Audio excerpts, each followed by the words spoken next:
मित्रांनो, लग्नानंतर होईलच प्रेम या मालिकेच्या येणाऱ्या पुढील भागात आपल्याला खूप मोठा आणि जबरदस्त ट्विस्ट पाहायला मिळतोय.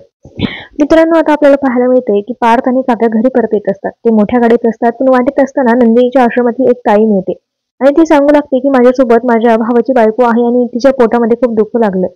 त्यानंतर पार्थ म्हणतो की तुम्ही काय बोलता आहात असं म्हणत आहात. दोघे गाडीतून आता उतरतात. तर रिक्षात बसलेल्या त्या बाईची परिस्थिती खूप खालावलेली असते. तिच्या पोटात खूपच जोराने दुखत असतं, कळ येत असते आणि म्हणजे रिक्षा जी असते ती बंद पडलेली असते.